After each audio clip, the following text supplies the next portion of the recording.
Well, first of all, as a preliminary point, I wrote my doctoral dissertation in the theory of Zionism, so I know something about Zionism. That's my intellectual background. As a political matter, I think it's a complete waste of time to discuss it, because, first of all, nobody knows what Zionism is anymore in the current generation. They hear about the state of Israel, they hear about the crimes of the state of Israel, Israel's violations of human rights, Israel's war crimes, and so forth. They don't hear about Zionism. Zionism is not part of the vocabulary. Do you think it should? Well, that brings us to the second point. Some people say, well, how comes we used to talk about apartheid, but we don't talk about Zionism? But you say, meaning me, you say don't talk about Zionism. Well, there's a big difference. In the case of apartheid, everybody agreed on what it meant. In the case of Zionism, well, there is a difference. Professor Chomsky, if you ask him, he calls himself a Zionist. He says, I've been a Zionist since I was 5 years old. Netanyahu says he's a Zionist. Well, obviously, a world of difference separates a Professor Chomsky from a Prime Minister Netanyahu.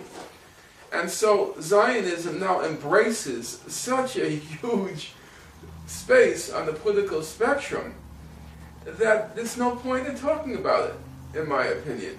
The wise thing to do, A, because nobody cares about Zionism, and B, because Zionism embraces just too much to have any political usefulness, if it goes all the way from Chomsky to Netanyahu. The politically wise thing to do, in my opinion, is to just discuss the conflict in terms of a language which everybody understands. Everybody understands the language of human rights. Everybody understands the language of crimes of war. Those are simple terms which everybody understands. You don't like what Israel did in 1948? Fine. Instead of talking about Zionism, call it ethnic cleansing.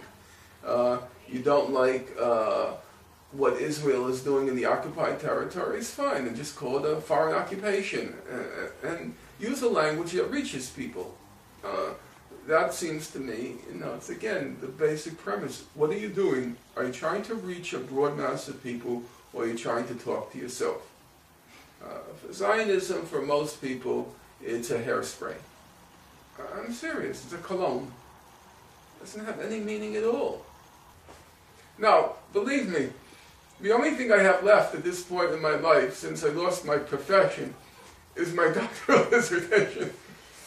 That's how I got my doctorate. So it's not easy for me to say, forget about Zionism, because that's like getting my doctorate. And that's all I have. But that's how I see it. I want to communicate to people. Netanyahu is just looking out after the interests of his state. He's a thug, like most political leaders, but a little more than most in his case. But he's interested in preserving, he uses the language of Zionism for sure. I don't think he's a Zionist. He's just defending the interests and trying to aggrandize the interests of his state.